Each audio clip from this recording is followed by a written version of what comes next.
Rest in a fallen world.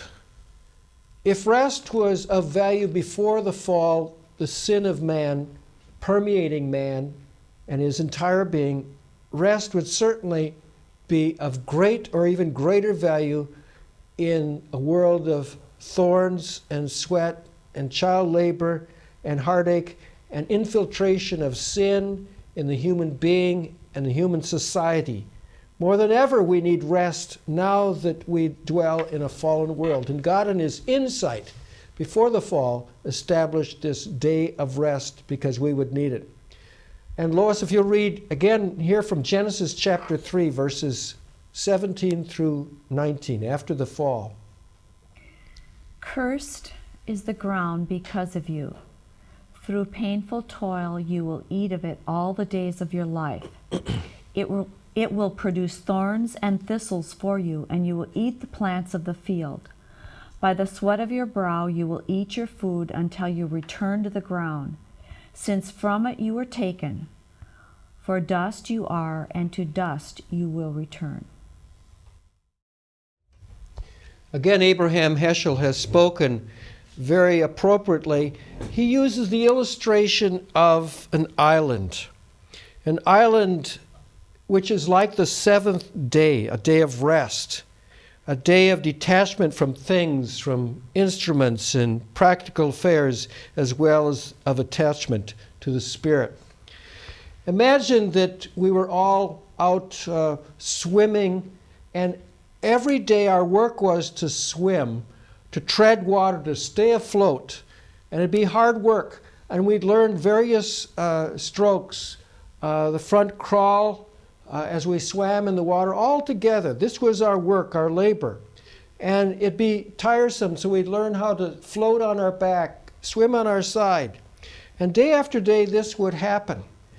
But there was an island that would appear on the seventh day. After 6 days of swimming, and our skin would be wrinkled, and we'd be very tired, wore out from every day swimming, staying afloat for survival. So some saw the island and they would say, let's go on the island for a day. And they would go on the island and stay, and they would rest, and they would talk, they would sleep, they would have picnic lunches together. They would enjoy their time on the island. And then they'd go back in the water, but they would go back more refreshed. And for a few days after the island experience, which would be like a Sabbath, they would talk about the wonderful times they had on that day and how restful and how they fellowshipped, how it eased and how it strengthened them, and how good life is, especially when you can pause and not have to swim and beat the water and find various strokes to survive. And so toward the end of the week, they would again feel weary and wanting that island experience. And so after the first few days of the island experience, then after that they would begin to think and anticipate, oh, I just can't wait till we have that break. Have that time when we again rest in the sand and we can run on the earth and we can play and we can laugh and we can sing and have a good time together. And so we look forward to that time. And so week after week, they were able to survive, able to thrive because the island appeared and they rested, apart from the 6 days of constant labor of swimming. But there were some who said, no, I can't afford to go on that island. I must stay working. I'll fall behind. I will lose my pace. I'll forget how to swim. I'll forget how to work if I pause and take that time away from my labor at the sea. Others would enjoy, they'd be happy, but those who stayed in the water became ever so weary. No, I'm afraid to go on the island. I'm afraid maybe I won't be able to swim. Maybe I'll fall behind in my work. Others will get ahead of me. Until finally those who refuse to take the island eventually fade away one by one, disappear into the water because they are so weary. They are so tired out.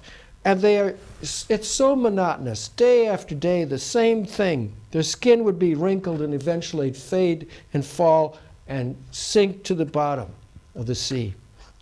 How sad to think that God offers rest, an island of rest weekly. But some of us think that we'll disappoint God if we take that rest. We think that we must work 7 days in a row, 24/7, always, constantly. And we have failed to see that God has given us rest, a time to pause and make our work bearable. Even if we enjoy it, it becomes too much for us to bear if we don't make use of the island, the holy segment of time which he has called Sabbath. TVS Seminary is a great way to invest in the kingdom of God. Please consider making a donation to support this effective educational and outreach ministry today. We exist upon your gracious giving. Please donate to support TVS Project's continuation and growth. For more information, visit tvsseminary.com.